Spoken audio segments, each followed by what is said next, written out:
বাইদেউ ক'ত গৈ আছে? মই সাতগাঁও গৈ আছে। গৈ আছে। কি ক'ব পানীৰ বিষয়ে?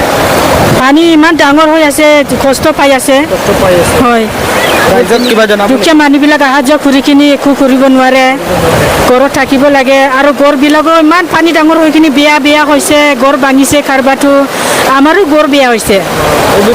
কি হ'ল? এইটো মই অলপ ডিমাপুৰ পৰা এইটো কিবা কাপোৰ ল'ব কৈছিলে, ৰাতিপুৱাটো পানী নাইছিলে। আপোনাৰ ঘৰত পানী হৈ গৈছে? পানী হৈছে। খোৱা বোৱাৰ কিবা ব্যৱস্থা নাই? নাই, একো নাই।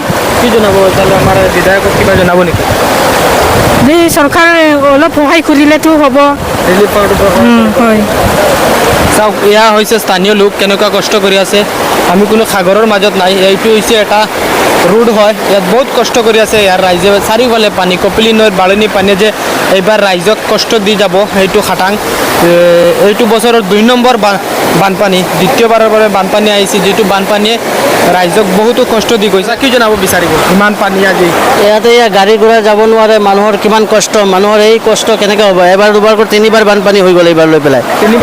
3বাৰ হৈ গ'ল। ৰাতিপুৱা যে খোলা আছিলে, ৰাস্তা খোলা আছে, আমাৰ গাড়ী চাৰি গৈছে। গতিকে এই ৰাস্তা আমাৰ সেইপাৰৰ ৰাস্তা এতিয়ালৈকে আমাৰ গাড়ী ৰখি আছে, আহিব পৰা নাই।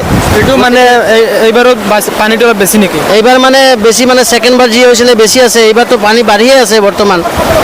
এই পানীয়ে মানুহৰ যিয়ে ক্ষতিপূৰণ হৈ আছে, চৰকাৰে কোনো এটা আপোনাৰ কিবা লোকচান হৈছে নেকি? লোকচান মানে কি, আমাৰ গাড়ী চাৰি আহিব পৰা নাই, গাড়ী ৰাস্তা ব্লক হৈ আছে। আজি ৰাস্তা ঘাট ইমান বেয়া হৈ আছে, গতিকে গাড়ী চাৰি গাড়ী এবাৰ গ'লে আৰু দুবাৰ যাব নিবিচাৰে গাড়ী। ইতিমধ্যে প্ৰশাসনৰ ফালৰ পৰা সতৰ্কবাণী জাৰি কৰা হৈছে, নৈপৰীয়া ৰাইজ যাতে সাৱধান হৈ থাকে, কিয়নো কপিলী নৈয়ে ইতিমধ্যে ভয়ংকৰ ৰূপ ধাৰণ কৰিছে, দেখিবলৈ পাইছে। চাৰিওফালে পানী, যিফালে যায় আপুনি পানী। আমি কোনো সাগৰৰ মাজত নাই। এয়া হৈছে কুমৰাকাটা বুলি কয়, কাৰ্বি আংলং ন? কাৰ্বি আংলং কুমৰাকাটা। কোনটো অঞ্চলৰ বেছি লোকচান হ'ব পাৰে?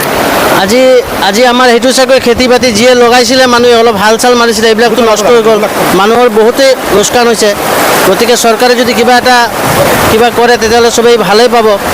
গতিকে চৰকাৰৰ কোনে আহি পেলাই দেখা চেকা নাই। ৰাস্তা ঘাট এইফালে ৰাস্তা বন্ধ হৈ আছে, এইফালে মানুহৰ বহুত কষ্ট পাই আছে, বানপানী হৈছে, গাড়ী চাড়ী চলাব পৰা নাই।